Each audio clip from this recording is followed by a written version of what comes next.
Good evening. Welcome to the special Ashland Parks and Recreation Commission meeting of February 21st, 2023. And I'd like to call the meeting to order.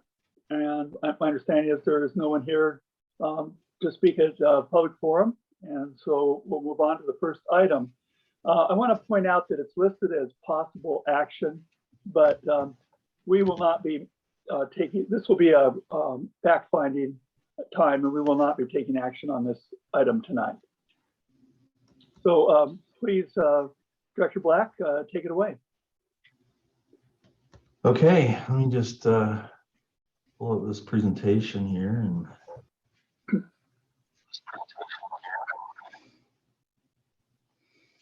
you all see that okay?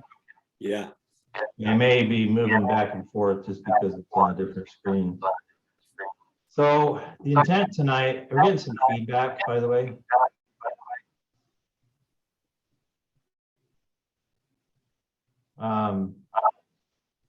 It would be helpful if folks muted if they were not speaking. Yeah, that would be helpful. That's Michael echoing, I think. Okay, there we go. All right, so I've got a presentation here for you tonight. I know that there were some questions that came out of the memo that I sent last week. I can answer those questions for you today. I'll try to just cover the ones that I know about. But as Commissioner Launch said, this is a fact-finding meeting, and I will be putting a lot of data up there and looking for conversations. We're not looking for an approval tonight or anything. This is just to make sure you're familiar with the budget in anticipation that on March 1st, there would be an action item to approve a budget. Tonight, you can give direction if you'd like to see some things change or anything like that. So in that sense, you can definitely give feedback and through consensus, let me know how you'd like to see anything change, or if you'd like to see more information or anything like that. So, or a different point of view or information that's not contained here. So moving forward, just to go over the meeting dates again, I didn't update this, but we're at the optional second meeting point right now, which is definitely happening. And then the next meeting is March 1st. And then after that, we've got several meetings before the budget is finally approved. So one of the questions, I'm just going to go over the memo that I sent and just explain the percentages and why different percentages, we can have different percentages with the same budget when we're comparing to what similar things, but they're actually not the same. Now, the first bullet point is the increased and proposed City of Ashland general fund revenue. Now, that's property taxes. That's what we generally refer to as millage. So in the budget that I'm preparing, that I've prepared for you to review tonight, we're using a millage of $2 per $1,000 of assessed value based on the 2022 property valuations that were obtained from the county. And that's just for the city of Ashland proper within the city boundary. So that increase from the previous biennium, which was $1.89, but was based on the valuations of 2020, that increase is 14% if you take both years from the current biennium and or you take the proposed biennium total and subtract the current year's current biennium total. That's an increase of $1,568,000 in revenue from property taxes that we are seeking. Now, as I pointed out previously, the difference between $1.89 and $2 is not 14%. So the increase that you can see here is based on the valuations of property and the fact that new buildings have come in, old buildings have gained value, and so the valuation from 2020 to 2022 has changed quite a bit.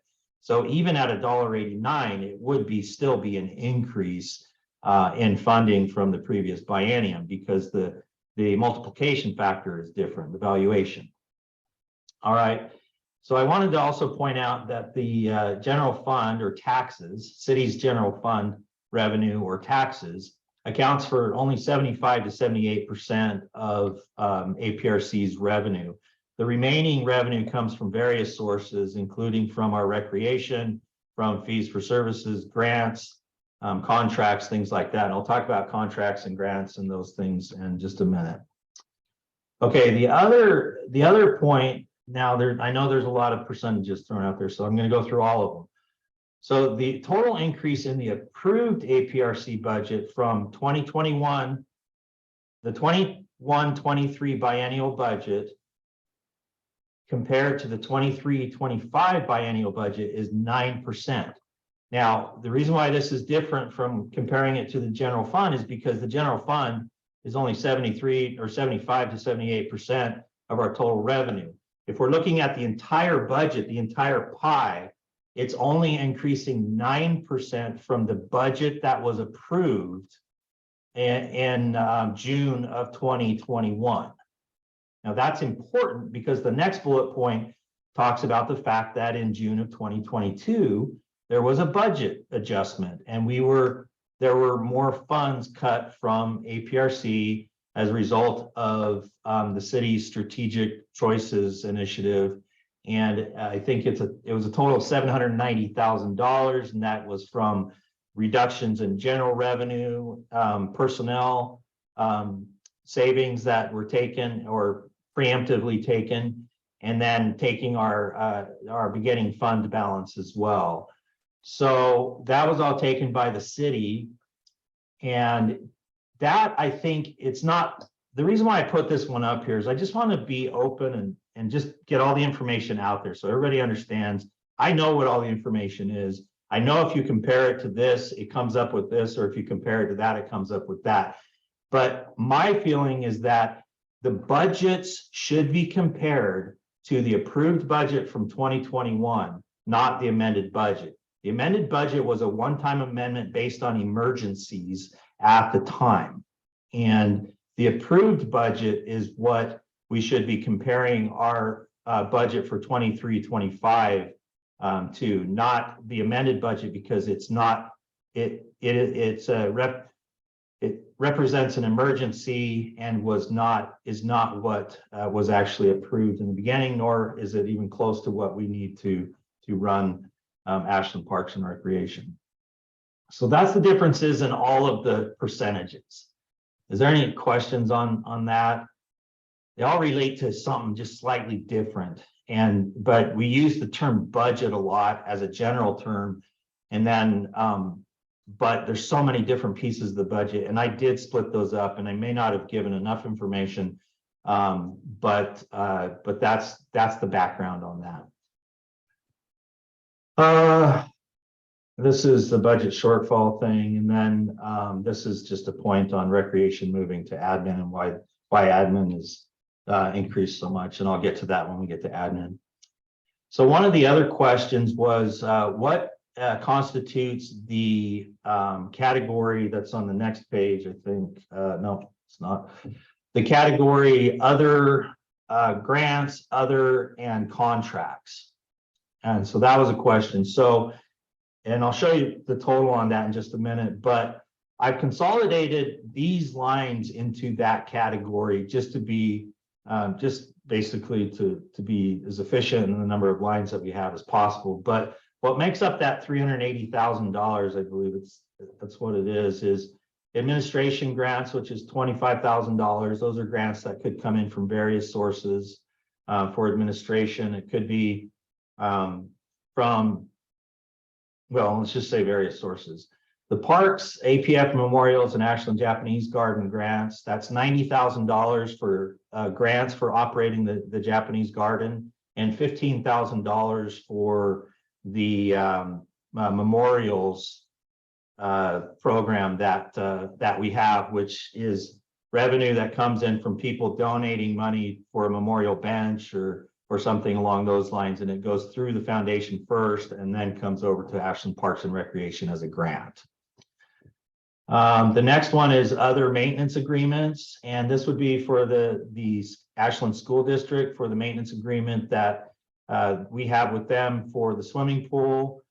That's actually a different contract, but it's a contract for use. And then we also have maintenance agreements with the school district for their use of North Mountain Park and their use of the tennis courts at Hunter Park. So that's what that total is. And then the city area maintenance is the money that we bring in from the city of Ashland for maintaining the boulevards. And we are going to be requesting an increase in that. So we'd like to go from 189 to 200, which I can safely say does not pay for the entire cost of that at this point. It's unclear.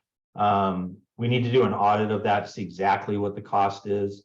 But at this point, I do believe it's safe to say that $200,000 is getting closer to covering the cost of that, but it's not quite the entire cost. So that's what makes up that that grouping of revenue. Any other questions on that? Okay. I don't know why that's not there. So one of the other questions was revenue shows, I'll just show you really quick here. Revenue shows $747,000 coming from the CIP fund. And you can see that in this line right here each year. And where is that money going? Now, CIP, capital improvement, has certain requirements for spending money out of that fund. And that fund, generally, you're using the money for improvements to the park system and not as much for general maintenance. So in some situations, we could run into a contract where it's for something that the finance department determines is a maintenance issue, like for instance, repairing a roof or painting a building might be considered maintenance as opposed to improvements, and therefore could potentially be challenged as whether it's in the capital improvement plan or the operations budget. So what I've done here is I have scheduled some line items that would receive funding from CIP if the money was needed in operations to cover those improvements.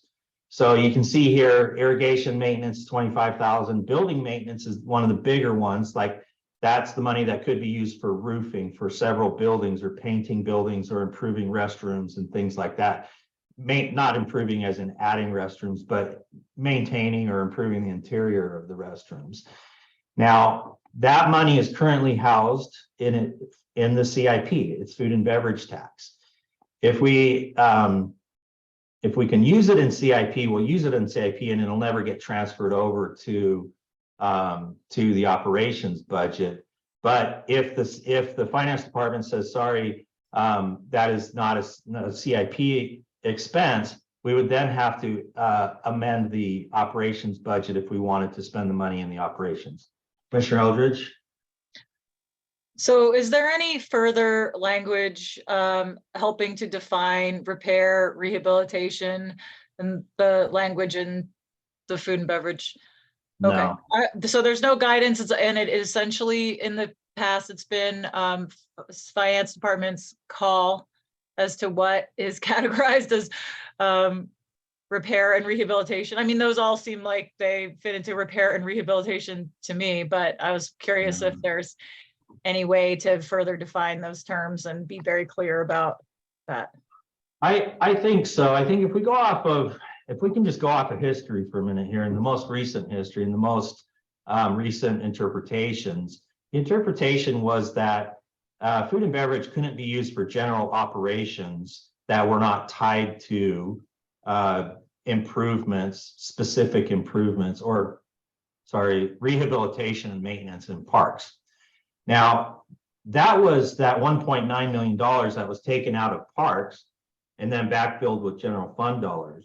Now, that doesn't mean that we're not using food and beverage within Ashland Parks and Recreation right now for maintenance issues. I can show you $435,000 that's in the current budget that's being used in some of these categories in the current fiscal year.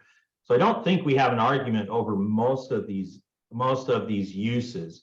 They're clearly not paying for personnel. They're not paying for overhead costs. They're not paying for anything except for the maintenance, which would be the actual, in some cases, contracts, in other cases, materials, or equipment rentals, things like that, that are used to actually make the improvements. So I feel pretty strong that we have a pretty good argument that all of these are definitely, that all of these fall under the current interpretation of the food and beverage tax.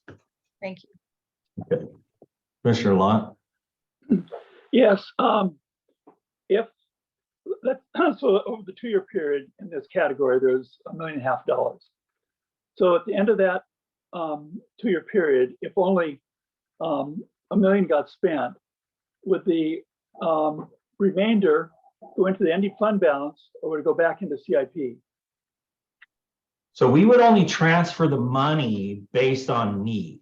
Okay, so for instance, some of these categories, we know we're going to spend the money in irrigation maintenance. $25,000 is a pretty typical amount to spend in irrigation maintenance.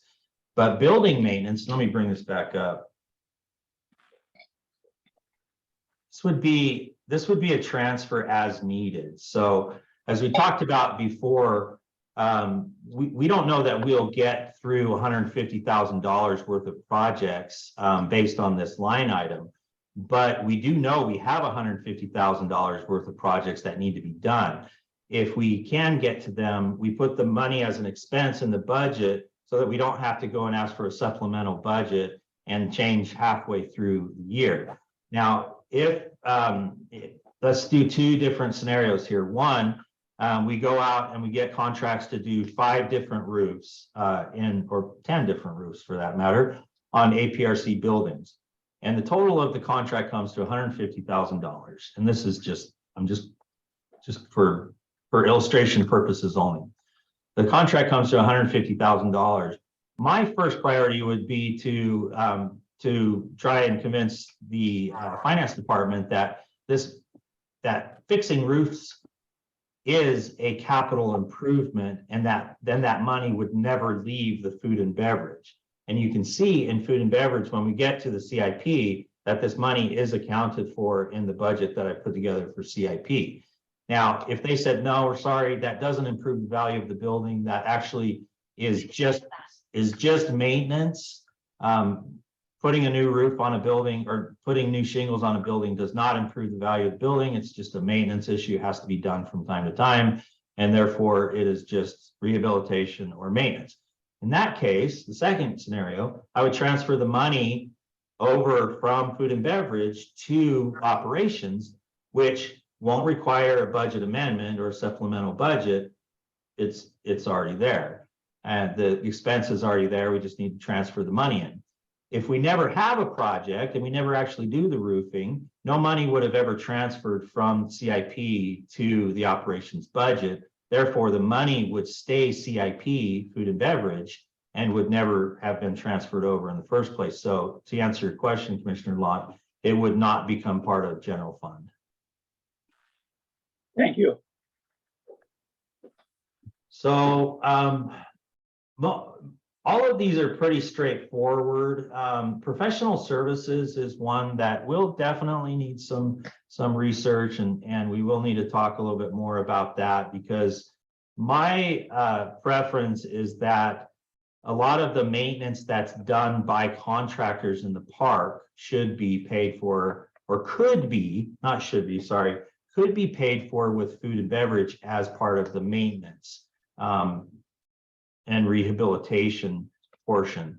Now, I will have to make that argument with the city and see where it goes and who opines and what interpretation we go with, but it's $225,000, and generally that is for cleaning restrooms and for emptying trash within parks, work that is contracted out to Pathway.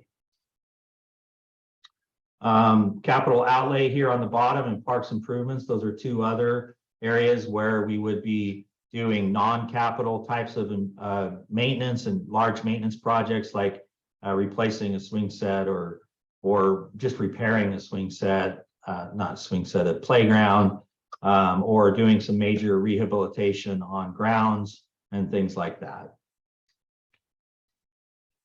So that's where all the $747,000 would be going to. It's in operations and trails. Again, it's services and materials. None of the food and beverage money at this point is being proposed to be used for anything other than that. And that I believe I can make an argument for every one of these that it does fall into repair and rehabilitation and maintenance, major maintenance. Okay, so moving forward, I'm not seeing any other hands. I have a question. Okay. If it was, let's see, if it goes, if I get this right, if we don't use the money, and or put it this way, if we can't,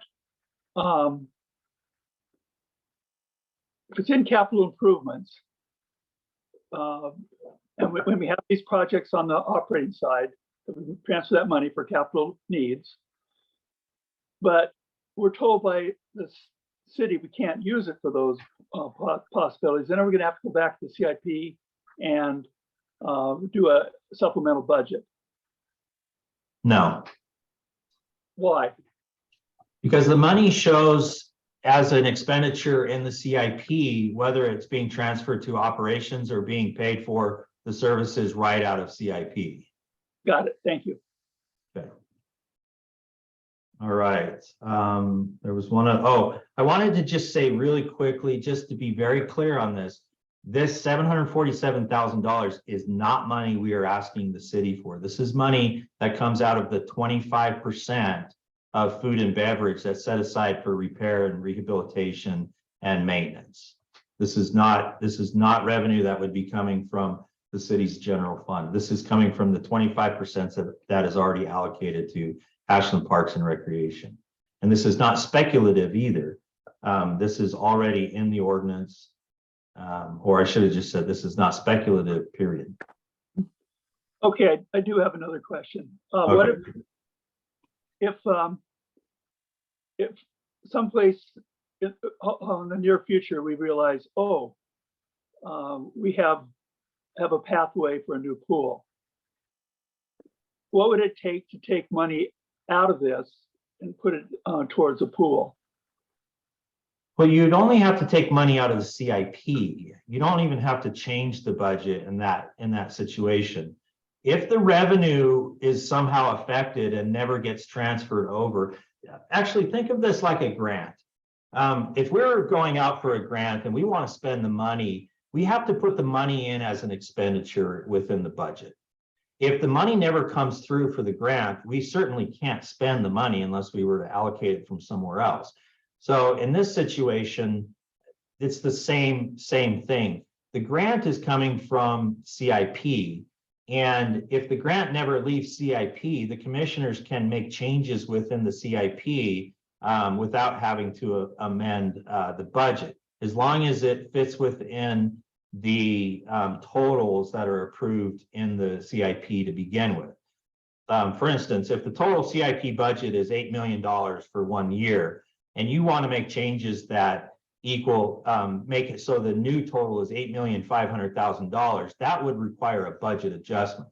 But if you're just going to take from $150,000 from one category that's already appropriated and move it to another category, that doesn't necessarily require a complete budget adjustment because the bottom line has not changed. Now, we do want to be clear and show people what changes are happening, if they are happening, and all of this would happen in public meetings and we would follow whatever process would need to happen. No, none of these amendments would happen behind closed doors, so to speak. This all would be done in public, and the public would be made aware of the changes that were made to the current year's allocations. But in order to change the bottom line, the city council has to approve that. But I don't think that's what you're talking about. I think you're just talking about taking from one area and putting in another, and the total doesn't change. Okay. So revenue sources, we're going to start off with revenue now. I just want to do a quick pie chart. Oh, you can't see what I'm looking at because I took it off of share. Okay, so just a quick pie chart to just show kind of where our revenues are coming from. Again, property taxes around 75%. Our carry forward balance that we're going to be using going forward is about 3% or about $450,000.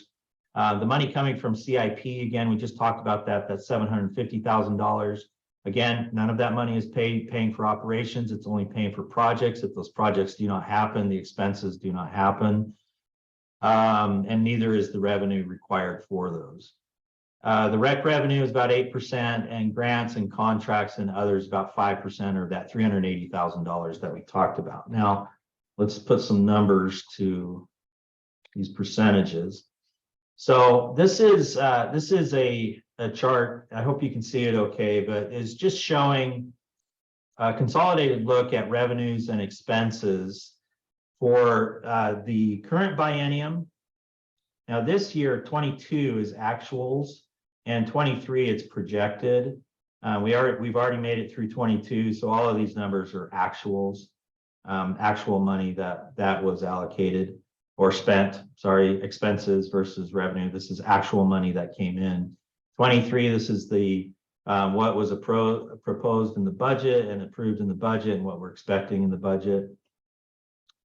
It all does equal out in the end. We end up with a carry forward balance that would move forward to be added to our carry forward balance that we currently have, or ending fund balance or reserve.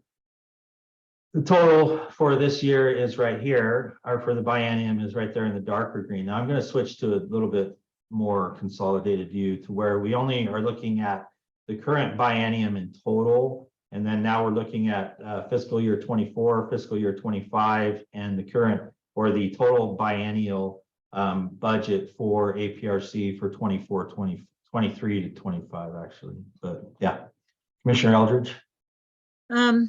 I think I know the answer to this question, but it looks like your projected recreation revenue totals are less for 24, 25 than FY 21, 23. Is that just an overabundance of caution? Because gosh, I would hope that they're still continuing to rise and projected to rise. Yeah, I think the overabundance there has to do with the golf course, the caution, the overabundance of caution. Now, I really hope that we end up the same place we are or better than we were in the last biennium, but we can't deny the fact that the golf course looks like it's not going to be a big revenue generator over the next year or so. So we are doing everything that we can to get the golf course back in shape. We did spend, I think, around $15,000 to do some rehab, and we are still working on that, or the commission had authorized some water expenditures that we have not used completely, plus some rehab. And we're doing our best, but we are anticipating a lower than average golf course revenue. Got it. So it is caution. And if we do end up, if we stick with the expenses we have and we end up getting more revenue, that revenue would offset those expenses, or in other words, it would then increase our ending fund balance or carry forward balance. So, all right. So again, the big change is from the city of Ashland taxes going from the $1.89 to $2, which you can see, as I reported earlier, is just over $1.5 million change from biennium to biennium. Of course, that has a lot to do with valuations. Again, it's not just the millage, it's what the millage is being multiplied by, which is that valuation.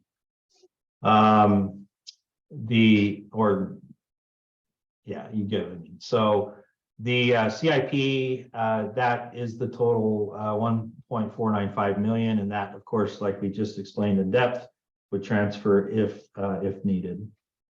And the rest of this is just showing that it is a balanced budget.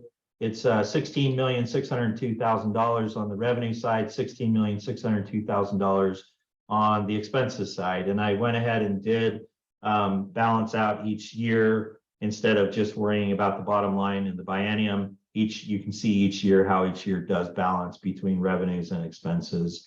But in general, the bottom line is the most important thing, making sure that at the end of the biennium, we don't have more expenses than we have revenues. Commissioner Eldridge. Under the category open space, forestry and trails, it looks like you're budgeting less, and I'm curious, not much less, but I'm curious if that is due to arrangements and partnerships with fire, with the Wildland Fire Department and whatever forestry they'll be helping us with, or is that? It honestly has more to do with staffing levels and with the way, as you can see here in this first year of the biennium, that division only spent $730,000. In this year, it's budgeted to spend $1 million. Now, it hasn't happened yet, so we don't know that that's actually going to happen. So when I budgeted for the upcoming year, we budgeted based on what we felt like was going to be needed based on past examples and what has been done in the past. And I'm going to show you the open space budget in just a minute, and you'll be able to see where the changes are from this year or this biennium to next biennium. But that it does have something to do with contracts and some of the work that's being done with the city of Ashland. But I believe it has more to do with the actuals and basing the projected budget on actuals as opposed to the current year. Okay. All right, so I'm going to go over every division with you, and I'll go through them as fast as you want, or as slow as you want, or with as much detail as you want. Sorry. This is just the org chart showing that there is an intent to hire a new park superintendent. There's also a big increase in APRC admin because park superintendent and the deputy director would both be reporting to that division, and in previous years that has not been the case. And then we're also looking at an increase in FTEs or replacing some FTEs that were lost in previous biennium. The total budget, the total FTE count would be 36, and that would be up from 34.75. So that's an increase of 1.25 FTEs from this biennium to next biennium. I'm going to skip that. Okay, so the starting with APRC administration, you can see a major increase in personnel, and that would be a result of moving several employees over to APRC admin, where before they were contained under different divisions. The deputy director, an office assistant 2, and the park superintendent are all being moved into APRC admin, and they weren't in there the previous biennium. We are also moving all of our staff back to APRC admin 100%, as opposed to splitting them up, so that the current biennium is so low in personnel because, for instance, Sean is being paid for a portion out of parks operations and a portion out of APRC admin. I'm being paid for out of a couple different divisions. Anyways, to make it simple and easy, we have just moved everybody back to APRC admin. It's not it looks like a big increase, but it's just actually an increase of park superintendent. So moving on, nothing big is changing as related to supplies, professional services, and training. We are proposing a slight increase in supplies, rentals, and advertising because of changes with contracts. We will be going for a contract to do the promotions for APRC. So that's an increase. Plus, we have more people within divisions, so supplies will be going up. Professional services is going way down because we had budgeted for some professional services within APRC admin in this current biennium that will be taken care of in other areas, or is just not needed in the next biennium. And the training and dues is going up because I think we need to start training our employees and getting them back out to conferences. I know a lot of our employees have not been to a conference, even locally, for several years. And a lot of us haven't been to the national conferences that we used to go to for half a decade. So, Commissioner Eldridge? I'm just struggling to think of under the what supplies, rentals, and advertising. Rentals of what, like machinery or? Yeah, so it'd be like copiers. I mean, even down to paying for the entry mats that we use and in front of the buildings that get replaced by a contractor and things like that. So I can give you some other examples if you like, if you want more information. But supplies are generally anything that we would purchase to do our job. Rentals generally is really just talking about renting equipment, and advertising is a contract for the advertising where we are not proposing to have a full-time advertising person. We are proposing to have a contract to cover those services.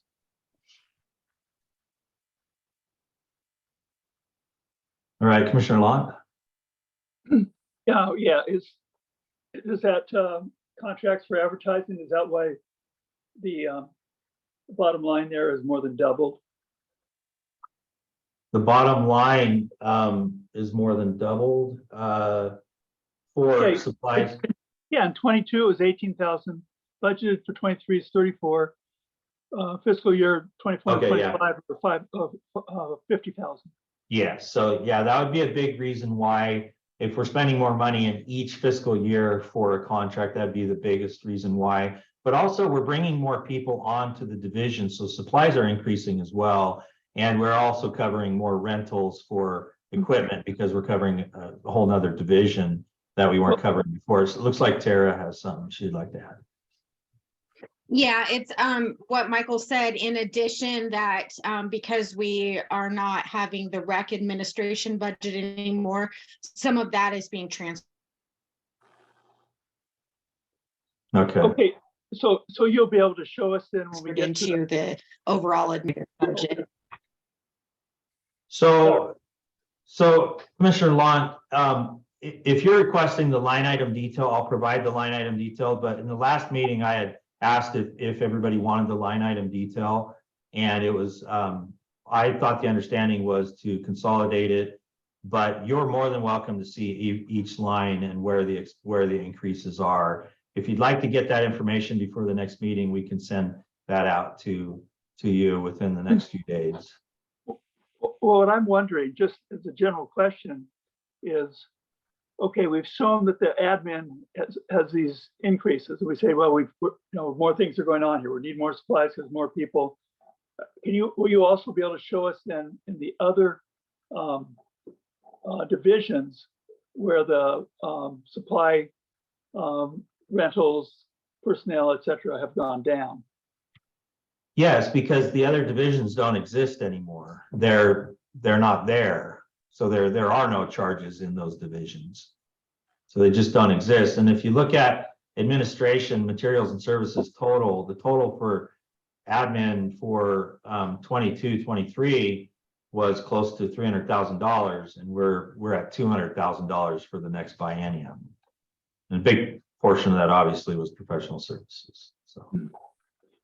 But I still do in some of the other areas. Actually, I do see that, like, for example, the Nature Center, their supplies, advertising, and signage has gone down. Well, which I will go over when we get there, but yeah. Okay. So, thank you. All right. So are you requesting, so does everybody want to see the line item details? Is that what you'd like to see? No, I think we're just, well, personally, I appreciate the questions, and it helps me sort of understand a little bit more why the numbers are going the way they are and what is included in those line items. For Sure. me, I don't see that as necessary. So I'm just responding to Commissioner Lott. He said, so we will see where the rentals have. And so I was assuming that you meant you'd like to see in each line where the ups and downs are throughout the entire thing. No, no, but I'm hoping just tonight you're going to point those Oh, out. okay, I got you. I got you. Okay, sounds good. Now I understand. Thank you. Okay, so one of the big charges in this division is essential service fees. As you can see along the bottom, that's the blue line. Those are going up. We budgeted for a normal increase, which I believe we've either done 3 or 5% here. I think it's just 3%. And over time, these have risen a lot. I won't belabor that point, but as you know, they have increased quite a bit. All right, so parks operations, the increase is not very much considering the increases in pay that are coming forward and step increases and things like that in personnel. Benefits are pretty good as well, considering, and then going down, temps. We are, although we only spent $33,000 in 22, a lot of that had to do with trying to save money. Some of it had to do with getting employees. And so we are trying to get back up to spending $50,000 a year in temps in parks operations, which augments the increase in labor requirements and the seasonal labor requirements.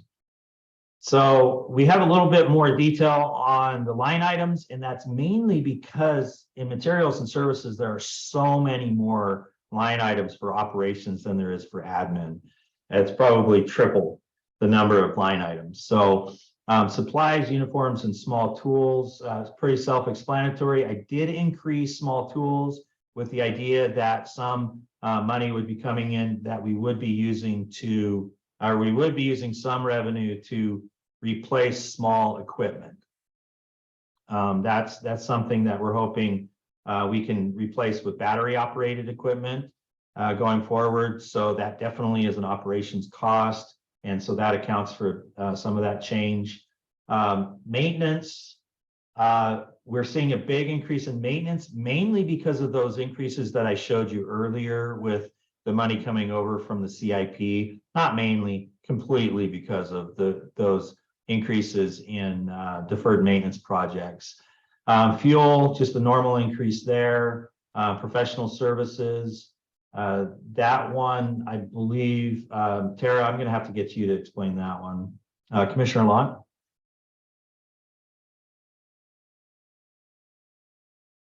Tara, go ahead. The professional services line in the operations budget, the majority of that is Pathways. We budgeted an increase. Pathways cleans the restroom and picks up the trash on a contract for us.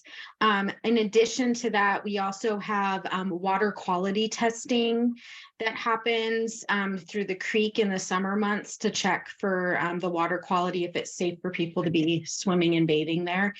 And then there's also our on-call services, the after hours phone lines that route around.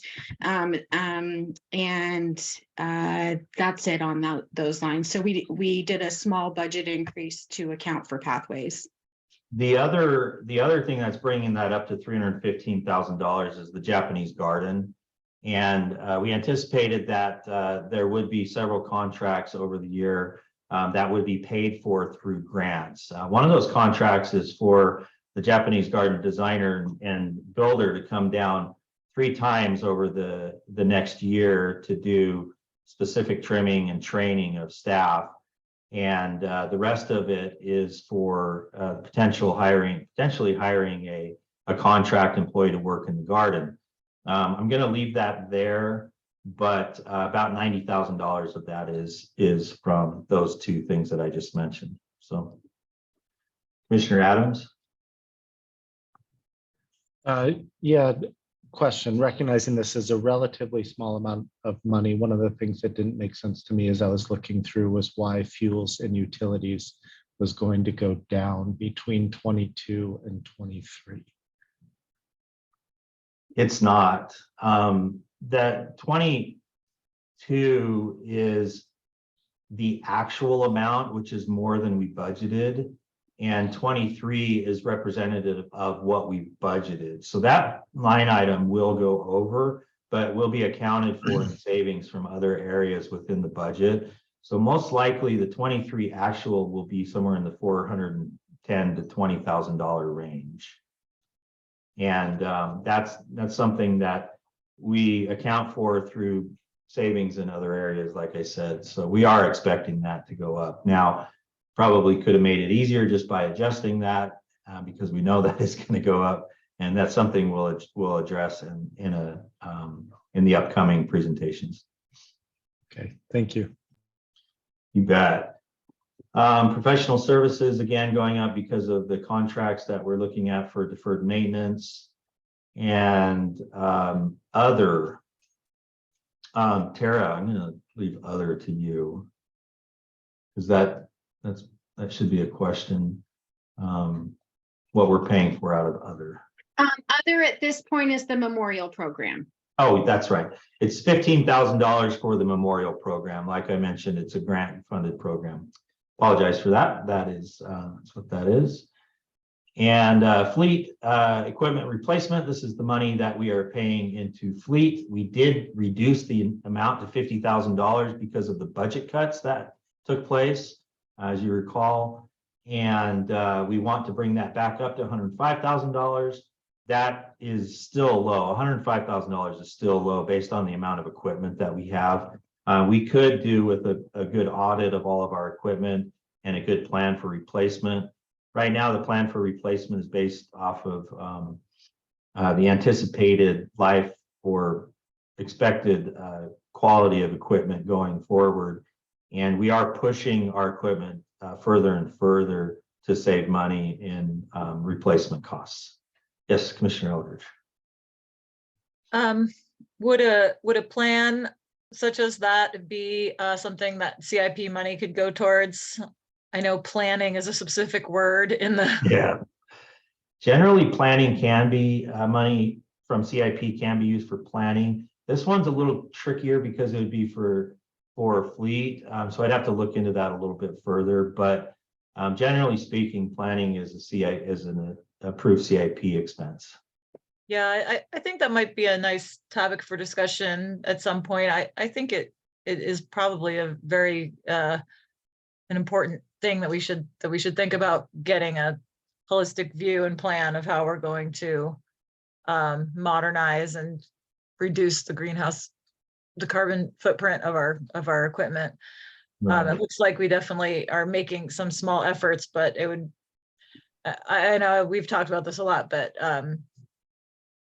yeah, it might be worth a discussion. Okay. Definitely we'll keep track of that.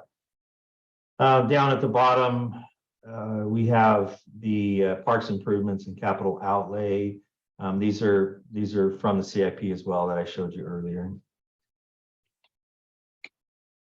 Open space and trails. Again, this is we're not seeing major increases here, but we are budgeting for a full division, where in 22 the division was not completely full, so personnel was lower.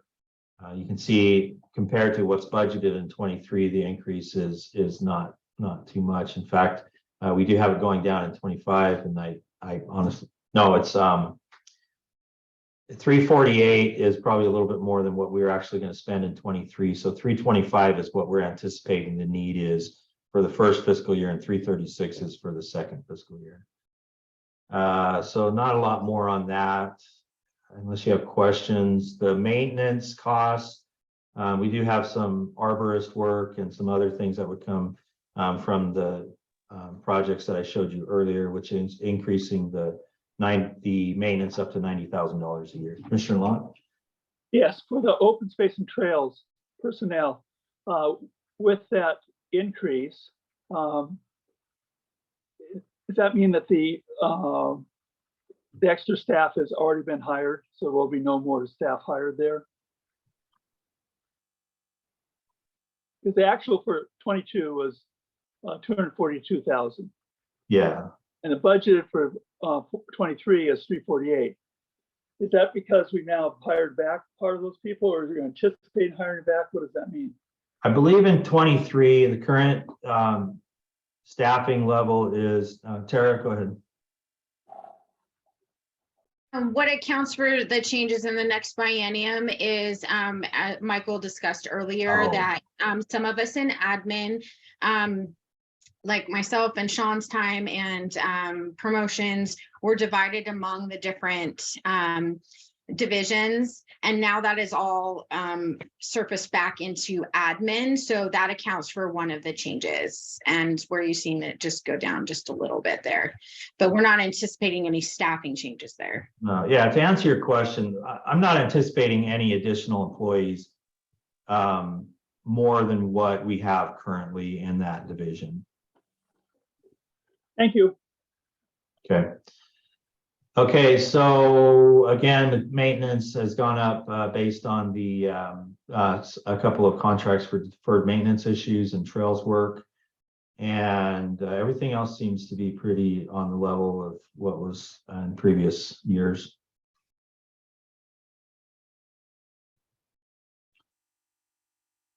Yeah.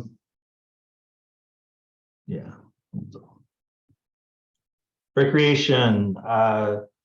So we're actually showing a little bit of a decrease in personnel. And again, that could be accounted for with what Tara was talking about just a minute ago. But it can also be because I believe we have budgeted for a partial OA2 within this program or an assistant with this within this program within the current biennium, which is not going to be in it in the next. Benefits are looking pretty much same across the board. Supplies, utilities looking pretty similar, and program expenses. We have increased recreation program expenses because we're anticipating that the ice rink and the swimming pool will actually be running full time in this coming biennium. So that's why you're seeing the increase there. The nature center, we are seeing about basically pretty standard across the board as far as personnel goes. No big changes there. The supplies, there is a slight change in supplies. And to your point, Commissioner Lund, earlier, some of that could be accounted for with some changes that we're doing. Others could be just that we're getting better rates on rentals and things like that. And if you'd like any more detail on that, I'd be more than happy to provide that so you can see what makes up those lines. And then the rest is pretty standard. We're still seeing an increase, hopefully, in program expenses for new programmings coming on board. So here's Oakland Golf Course, and we're trying to budget for a full contingent of employees at the golf course. Now, again, I said the revenue, we're anticipating revenue being down, but in order to get revenue back up, we're anticipating if we continue to manage golf and we are not looking at an RFP where we're working with an outside provider, we need the employees there to ensure that the golf course is getting the care and maintenance that it needs in order to bring the golf course back, if that is a priority for the commissioners. To my knowledge, getting the golf course back is currently still a priority. So that's why I'm showing the going back up a little bit to have a full contingency of staffing at the golf course. And what that means is that would mean a golf course manager, a golf course lead greenskeeper, and a golf course assistant greenskeeper. Right now, we only have a golf course assistant greenskeeper, and then we have temporary employees filling the other positions. Commissioner Lund? Yeah, it's kind of a small thing, but under food-related items, it looks like, I don't know why the budget was small for 23, but for 22, it's 15,000, and we show it up in 24 and 25, even though we're anticipating less usage of the golf course. So why do we need more food and related items if we're anticipating fewer golfers? Well, Tara, do you have your hand up, or did you want me to? Yeah. I feel that, sure. I just feel if Tara can answer something, I'm sure it'd be a better answer than what I can give you. So I go don't ahead, know. Tara. So if you recall, we had a contract for food and beverage services with Mary's Barbecue that was happening out there. So we didn't have expenses previously, in like fiscal year 21, that contract ended. So, that's why you see the increase in, well, that's why you see the difference between 22 and 23. I'm sorry, I misspoke. Okay. In We're 22, going to modify this line to show what we anticipate spending for 23. It's not $300. It's more than $300. it But is. that's not my question, though. I'm looking at 24 and 25. Because we don't have the contract with a food service provider, we're anticipating that we will have to buy food and beverages in order to resell them. But wasn't that the situation in 22? Yes. Yeah, so this would be a typical amount of food and beverages for a typical year to 22, which wasn't the greatest year. So we feel pretty comfortable with these numbers because we have an actual from 22, and then we've just added a percentage on top of that. So I believe, it's most likely what that expense is going to end up being. Commissioner Eldridge? Tara, you can go first if it's or is your hand just still up there? Okay. Sorry, my hand was just. This is sort of a budget related question, but more of a big picture golf course process question. So we have our RFP and that process is going on, and commissioners may have to sort of re-examine after RFP closes.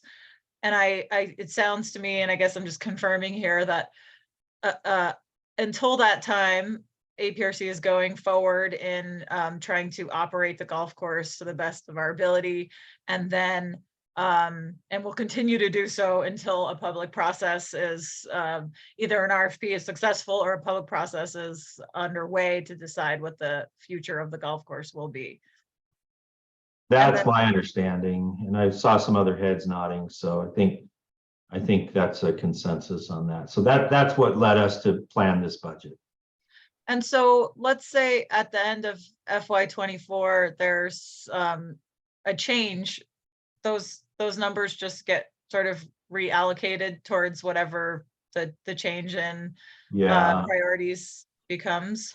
So, okay, so the golf course, the total for the golf course per year is around $600,000. Now, not all of that money is paid for from the taxes that we receive. Some of it's paid for through revenue. So once the revenue is taken out of that, let's say, I don't have the revenue right in front of me, but Tara could probably bring it up really quick what we're planning for revenue. But let's just say it's $175,000 or $188,000 in this case for each for the first year. So what that would mean is that $400,000 would then need to be reallocated, or the city could even potentially look at doing a budgeted adjustment if we don't have those requirements anymore. But it'd be really up to the commissioners to make a recommendation on how to use that $400,000. Thank you. Appreciate the information. I need to point out that was simply a hypothetical. I don't believe that's what what our subsidy is, but and it certainly wasn't that high in the past. It could be, during the last drought pandemic, it may have been that, but that has not been typical. So I just don't want the public getting the idea that that's a typical subsidy is that amount. It's not a typical subsidy, and it was only for illustration purposes, and that revenue figure should not be taken as a proposal for revenue. So, but there will be a difference based on whatever the revenue is that we'll be losing. So if golf goes away. Senior services, not a big change here either. And not much to talk about here either, unless you have any questions. Staffing pretty much stays the same. They have been without an office assistant two throughout the last year or so. And we are not proposing to bring that office assistant two back in the next biennium. So the salaries you're seeing here are simply for two employees, one superintendent and the assistant. So any questions on that?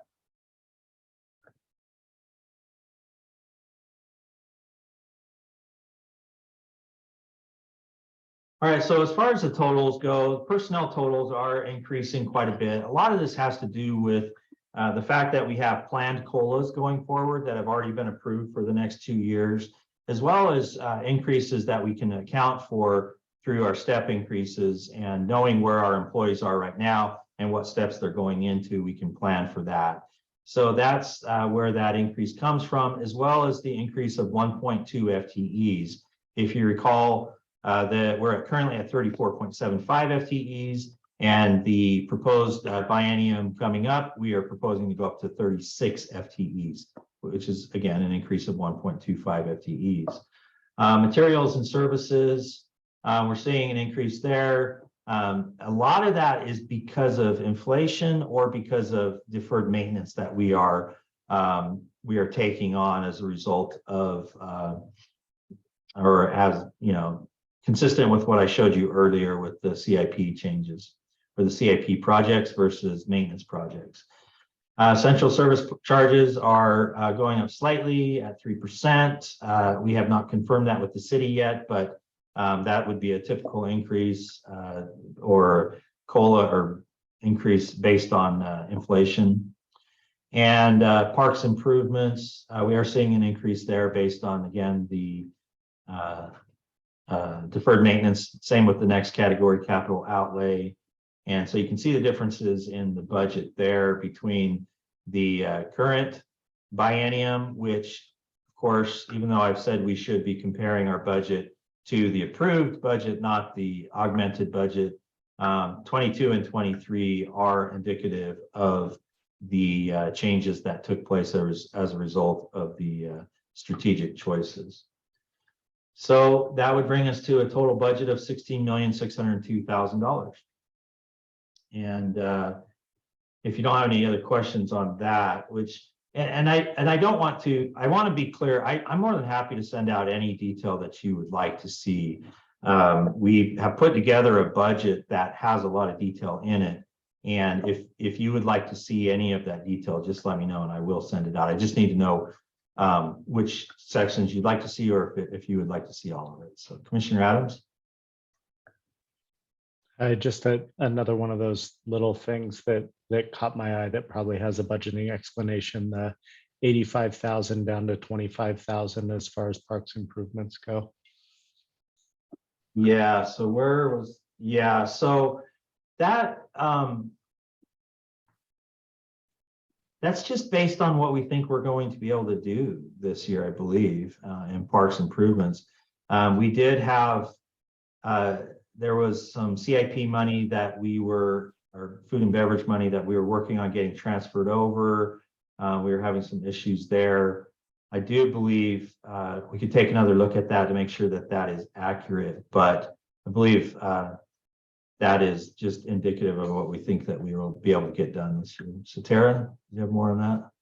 I have a little more detail on that. So the FY22 is the actual what we spent. We actually budgeted $25,000 for each of the years of the biennium. And then we ended up getting some grant funding and transferring over some CIP funding. We had a couple big projects that we did. One was the spider climb in Lithia Park was grant funded, and a few other handful things. So it was a big year in FY22 for park improvements. And we did a budget adjustment to increase our expenditures in that year. And then for this year, we have budgeted $25,000.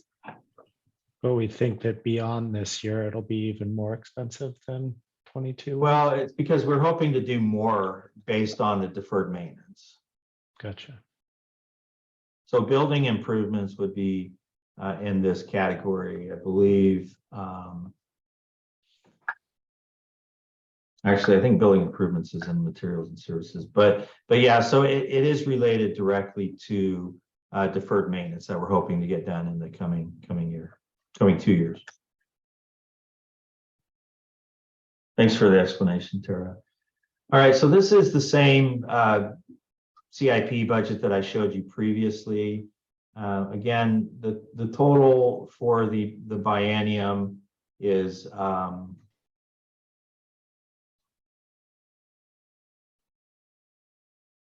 I need to just look at this a little bit closer, but the total for the biennium looks, oh, it's got a column cut off on the end. I'm sorry.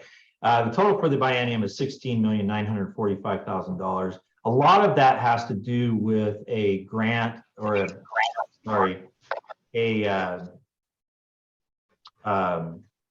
initiative to build a pool that would require a what am I thinking of here? I can't think of the word. A bond. basically a loan, a bond. Yes, a bond, a loan. To do that, it would either be a revenue bond or a general obligation bond, but it would take about $8 million to do that.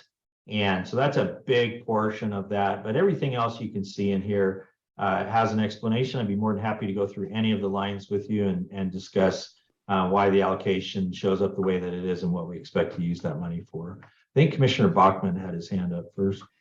Yeah, just am I on here? Yes. I just wanted to go back. I tried to catch the very end of the expenses rather than before CIP, and I just did a quick calculation. And I just want everybody watching to understand this, that the overhead we're being charged from the city, they're spreading basically allocating some admin costs to us through the central service fees is 17.5% of our total budget. That's a very large number. And at some point, I'd kind of like to know what, by kind of some detail, how much that's legal expense, et cetera. Because, I don't know what our overhead would be if we were running our own show, but that seems like a lot of money. So I just guess I'd like to understand that a little better. Not between now and the first, but just in general. That's a big charge. Okay. I will be happy to track down that information for you and get Thank that you. over. We'll send that to all the commissioners once we have it. Great. And Commissioner Lott. Yes, I know that we have $10 million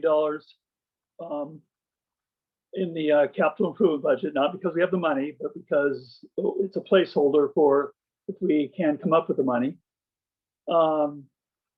But I'm just curious where that $10 million figure came from. And if you don't have the answer, I can tell you where I sort of started using a number somewhere around there, and I can explain how I got there. But if you have that clear in your mind, go ahead. So I'll just tell you my rationale for that number, and then you can see if we are the same on this. But we know that the pool that we're looking at will be somewhere in the $6 million range, just the pool with the improvements, and maybe a little bit more. And then you apply inflation to that from the time that number was come up with till the time that we actually build this thing, and then add to that the potential for an enclosed pool, because that is a lot of what we're hearing from the community is they would like to be able to use the pool year round, and not just enclosed for the winter so that they can use it in the winter, but during the summer months when there's smoke and those types of things. So this is an estimate to get us to a point where we believe that we could build the pool that's been designed, do the energy changes that are being proposed to get the pool off of natural gas, and to potentially cover, not just temporarily, but have a brick and mortar enclosure for the swimming pool. That's where I come up with that. Yeah, I guess I'm somewhat similar. I saw we were at $4 million, and then you have to, but that was kind of before this incredible inflationary jump, which is probably somewhere around 40 to 50% in construction costs. So that means right there we go to 6 million, and then we have the two other things that are different, which is trying to be responsible and reduce our carbon footprint by not using the cheapest installation heating system and covering it.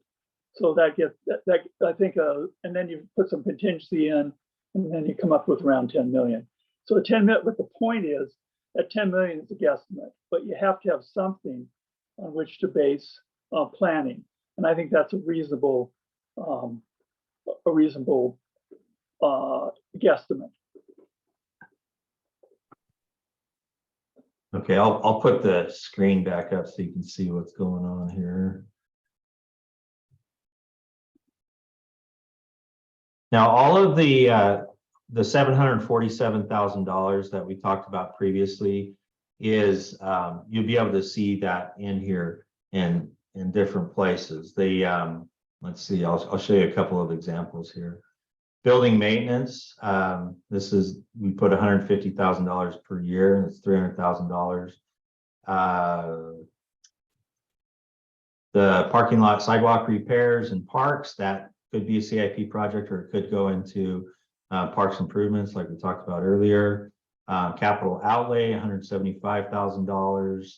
And then not all of these would be transferred to CIP, but some of the, like this one here, parking lot, road, sidewalk repairs, most likely is a CIP project.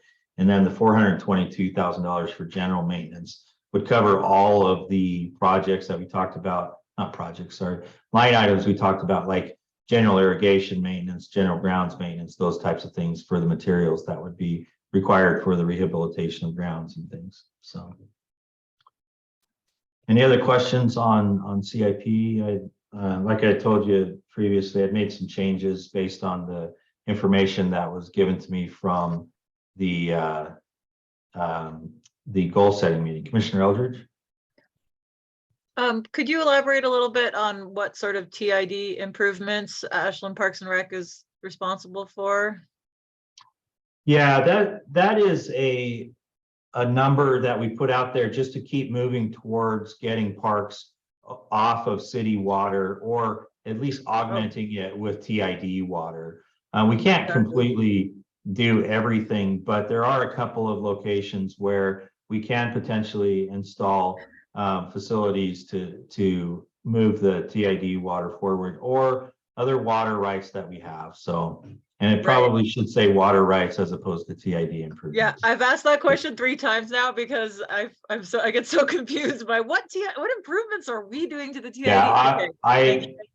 I agree. It should be changed, and it's my spreadsheet, and I have not changed it.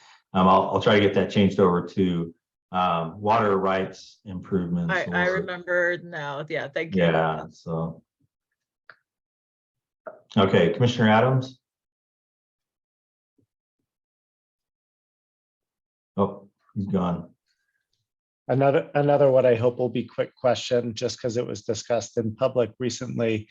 I believe for the APRC fountain, we had talked about $500,000. I see 650 here. Can you talk about that? Yes. Now all of that money is in the grant line item. I put 650 in there because you really don't know.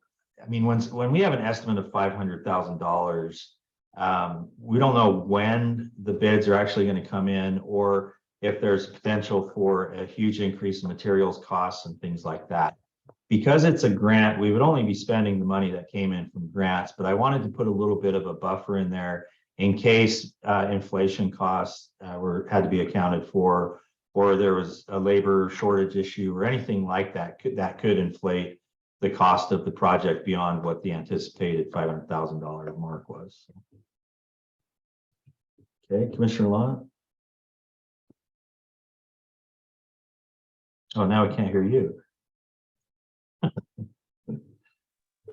I see there's no money in the MACE line item, and I think we talked about removing that, and also removing some other item. and putting that into East Main to supplement the bicycle. And I just wanted to verify that East Main Park has an extra 75,000 in. It does. It does. I moved the extra 75,000 over to East Main Park to help with the improvements there. And I had zeroed out the Mace property as a result, and I had also moved Ashland Creek basketball court money as well and increased the Daniel Meyer pool amount to $2,200,000. And that was all based on what came out of the goal setting process. I just want to make sure that we've earmarked that $75,000 for the pump track or the skills park. I think that's, I think it's important that we this is kind of consistent with what we've done before, where we're seeding. We have a group that says they want to fund this, but I think by putting this money towards it, I think it will make it easier for them to get grants, and it's a leg up in their in the process of getting from point A to point B. Yeah. So in our notes, it shows that $75,000 would be going towards that. And also these meetings, and then when you make motions, when you approve the CIP, it's also very helpful for the record if that's something you want to make sure stands out, to include that during the discussion leading up to the motion, or even depending on how much you want to put emphasis on, how much emphasis you want on it, you could even put in the motion.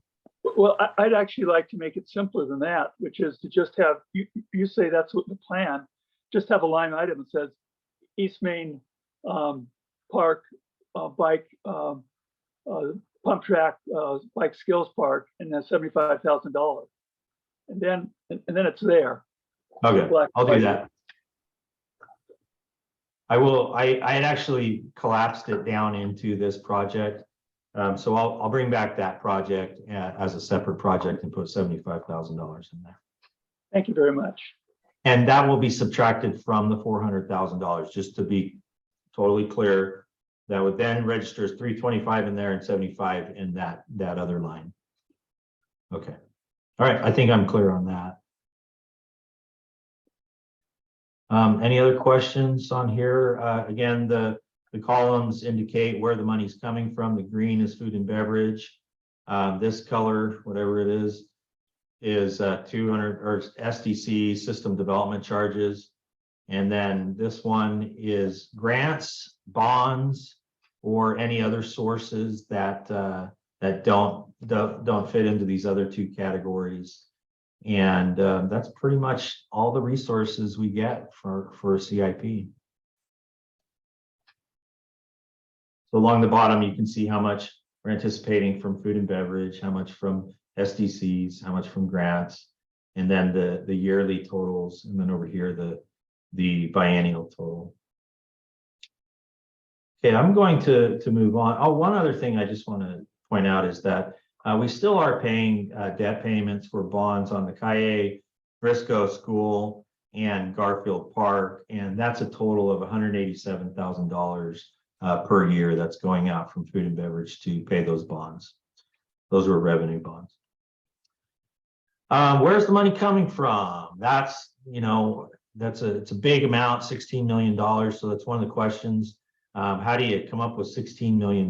Well, I got to bring up some notes here, so bear with me for just a second. So the current food and beverage balance is $2,240,000. We're anticipating that the food and beverage from the city of Ashland being transferred over as a result of the change to our budget is $2,390,000. And so you add those two together, plus the projected food and beverage revenue for fiscal year 23 or 24 and 25, which is a total of somewhere around $750,000 to $800,000 a year. And you come up with the total of $6,219,824 from food and beverage. That's an estimate. If it came in more, we would have to have a budget allocation in order to spend it. If it came in less, our ability to spend would be hampered by our revenues. unless we came up with other revenue sources. Now, food and beverage is one of those things that has potential to go up and down over time. It has consistently been a strong revenue source. Even through COVID, it has come in at a higher rate than what was anticipated. And we believe it's starting to climb back up to pre-COVID rates. So Commissioner Lott?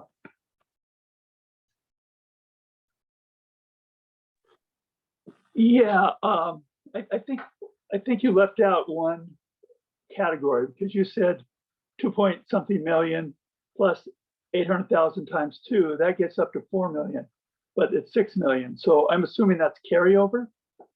Yeah, that was the first one that I said, the current balance, and I may have cut out or something, but it's 2,224,000, 2,390,000, and Okay. 1,605,000. I'm sorry, I may not have heard you that. Thank you. Okay. The other sources that we are anticipating are SDCs. SDCs would be a total of what's anticipated to come in over the next 2 years, plus the current fund balance, which is around 184, or sorry, I believe it's at $284,000 right now, and then another $50,000 per year. We have bonds at $8 million. Of course, that's money that would have to be, or a bond that would have to be approved through the city council for a revenue bond or a general obligation bond. That is not money that we have that would be for the pool and would require additional meetings and decisions in order for that money to come in. Grants is $1.7 million. There's various sources those grants come from. A big source is the state of Oregon for the bridge, the pedestrian bridge. Other sources include the Parks Foundation, and there are a few other grant resources in there as well. And then we have land sales, and we're holding on to $691,000 from land sales that took place several years ago. I'm talking about the land that was sold at the YMCA Park property, which was city parkland, and the land next to it, which was sold to the housing authority for them to build new housing. And that is a total of $690,000 net that we are hanging on to in order to be spent on the new East Main Park. So the total comes up to just over $16 million in order, or almost $17 million, and would cover the expenses that we are proposed for CIP if we were able to get to all of these projects. Okay, any other questions on that or on the budget in particular? Or in general, sorry, in general, the budget, revenue, expenses. Commissioner Bachmann?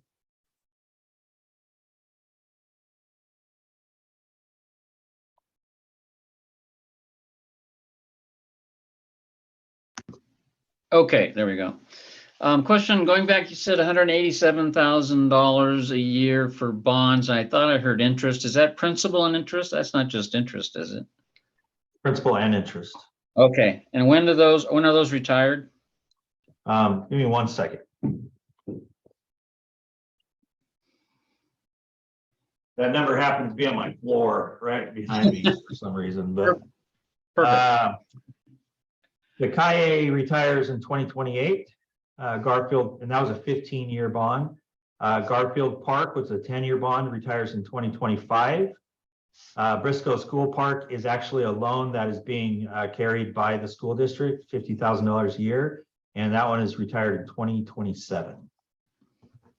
Thank you. You bet. Sorry about it. I should have shown my camera off. Commissioner Eldridge. I think this might be a repeat question again, but you can refresh my memory. The system development charges, what would be the process to reevaluate and potentially raise system development charges in the future for new projects? Sure. The main thing we would have to do is a system master plan so that we could show that there is a need to increase system development charges. So if we can show that there's a need in the community to improve and expand infrastructure, then we can increase SDC charges for new buildings coming online and potentially new citizens, new impacts to the system. So I guess, we have to do that before we can move any closer to getting an increase. and so is that directly tied to a population increase or not necessarily? It's technically an impact fee. And impact is based on increases in population or increases in usage, which generally attributes to population or businesses increasing within town. So people pay SDCs on remodels that increase their properties, like if you were to add on to your property and add a new bathroom, you would be paying SDCs on that. If you were to paint your house or do the roof, you're not paying SDCs on those because those are just improvements for maintenance. But if you're improving or increasing the size of your property, there could be SDCs that come with that. New buildings require SDCs, whether they're commercial or residential, are required to pay SDCs. So it does. Impact fees are inherently tied to increases in demand for the infrastructure that you're talking about. So roads or streets, sewer, water, and so on and so forth. And parks is no different. We have demands that increase with changes in population or changes in usage and things like that. So that's what SDCs helps pay for. Commissioner Lott? Yeah, I think there's logic to the argument that our system development fees are low compared to other cities. But we also, just as a reality check, we also need to be aware that SDCs are really singled out when we're talking about affordable housing. And I think it's going to be I just don't want to see us putting too much energy into something we're thinking we're going to necessarily get increases in system development charges. I think that's really a heavy lift. In a community like this, we're not growing so fast that SDC changes is going to make a massive change in our revenue sources. We could double from 50 to 80,000 a year to 160,000 a year. But this community doesn't grow fast enough to have it be a windfall to build new parks and things like that. It'd mainly be improving based on increased usage of parks. Improving swing sets or playgrounds or things like that.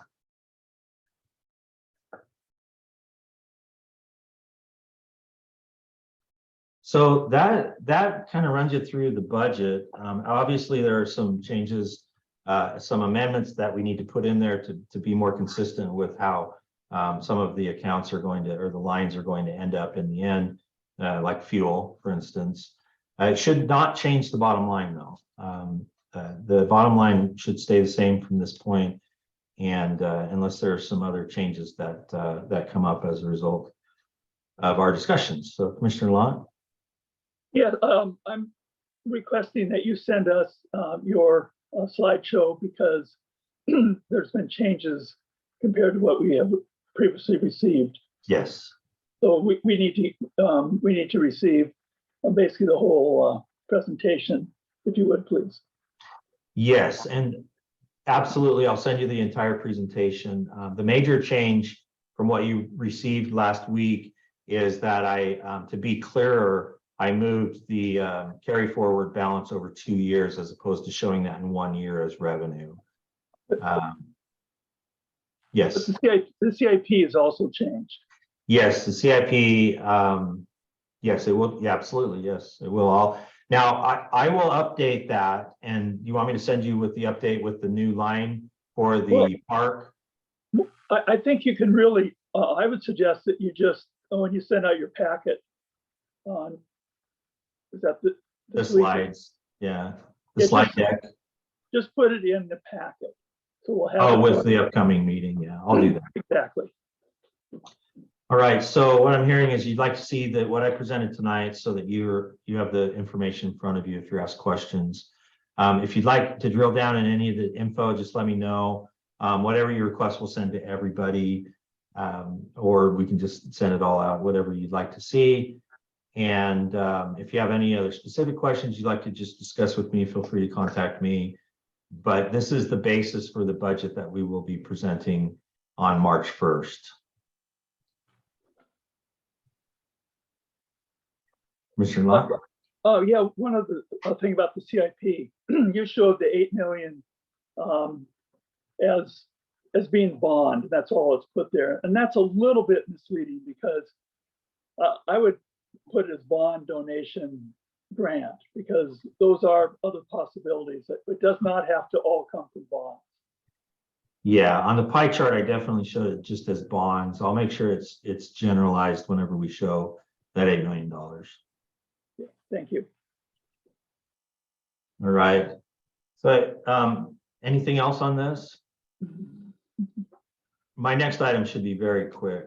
And So then we're leaving this item. We're going on to the update on the Grove, Pioneer Hall, and Community Center. Please, Yeah. please go forward. Yes. So before we leave budget, though, I just wanted to, well, I'll leave it actually. So leaving budget, moving over to the community center. Everybody should have received an email, which kind of gives you a little bit of an outline of what I've been doing with the city, talking about the Grove. Wanted to give you just a little bit of history really quickly, though. In the 2015-17 budget, the Grove was dedicated to APRC. And since that time, we have invested in the Grove, creating offices and making it the home for recreation, basically, and trying to make it a recreation center. And since that time, we've also stopped paying rent on the building. We used to pay rent to the city of Ashland. Once the building was dedicated to us, we just took all the responsibility for all of the improvements to the building, including paying all the utilities and anything that comes up with the building. So the city of Ashland is proposing to move utility billing and finance departments over from City Hall to the Grove. Now, I have been talking to city administration about this, and I'm not totally against this. I don't think that there's any reason to be totally against this. I think it's definitely going to have an impact on parks and recreation, but I just wanted to make sure that you're aware of it so that if you have any concerns about it, then you can let me know so that I know that so as I'm talking with city administration, I don't go off onto the wrong track. So my points right now are that the city could potentially take over the Grove for utility billing and finance. It would reduce the office space down to where we couldn't use it in a period of 2 years, somewhere in that range. Audie Peterson room would be reduced or would be changed over to office over a period of time as well and would be unavailable to the community.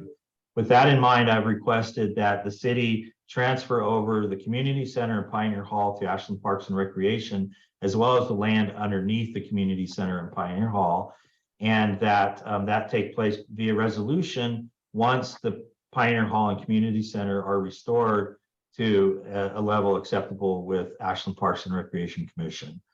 I believe that that's an equitable switch, and the gym at the Grove could continue to be used for a period of time for our classes and things like that, because the city really doesn't have a use for the gym. But over time that could change and they could build offices within there as well.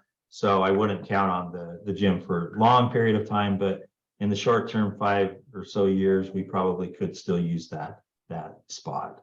So I am going to continue down that road with the city manager and city council, unless the commissioners have a different point of view. And you don't even have to tell me now. If you'd like to tell me on March 1st, have time to think about it. Call me if you have any questions, and I'd be more than happy to talk to you about it and and give you whatever information you need. Commissioner Lott? Yeah, maybe I didn't hear, but correctly, but I'm really interested in the timeline because it looks to me like the Grove could be ready for city employees before Pioneer Hall and Community Center are ready for Parks employees. So my question is, in the meantime, until that occurs, the Parks maintain the office space we currently have, we maintain that until such time as we have a place to move to. I think we have the ability to share office space for a period of time. And the city definitely has a need right now because they've already moved these people out of City Hall. They're no longer in City Hall. They're being housed in various locations around town. And they'd like to get them back to a central location, but city manager has stated that they will not be going back to City Hall. So the need that they have is short term. The Grove or the Pioneer Hall and Community Center will not be done for at least 2 years. And so we potentially will have to share space, potentially could have to share space with them for up to 2 years while the Grove, those other two buildings are being finished. My suggestion is that before we get an agreement with the city that these things are going to happen via city council making a resolution, before we enter into a long-term agreement with the city to share space with them over at the Grove. Because if we're going to eventually be out of the Grove, we need to have somewhere to go, and we do need to replace those spaces. And frankly, the community needs these spaces back anyways. And I think even before the pandemic, we were talking about transferring those two buildings to Ashland Parks and Recreation anyways. So we're continuing on with the discussion that was happening, that's been going on for decades. Commissioner Eldridge? Is there a shortage of space at City Hall, or are there improvements? I'm just curious why that happened. So I don't know. I don't work at City Hall, and I'm not privy to all the discussions that are happening around City Hall. But there's some concern about a foreign smell in City Hall, and there was a lot of investigations that were done. While they were doing those investigations, they moved all of utility billing and finance out of City Hall to these various locations around town. Since that time, I don't believe that there's been any indication that there's a harmful substance in City Hall, to my knowledge, and this is all public information. But based on a meeting that happened last week and information from the city manager in the city council meeting, his intent is to change the allocation of space in City Hall so that the police department and the mayor and council and some other uses would be on the ground floor, and then upstairs would also have some changes as well. So the people who have moved out would never be actually returning to City Hall. Okay, thanks.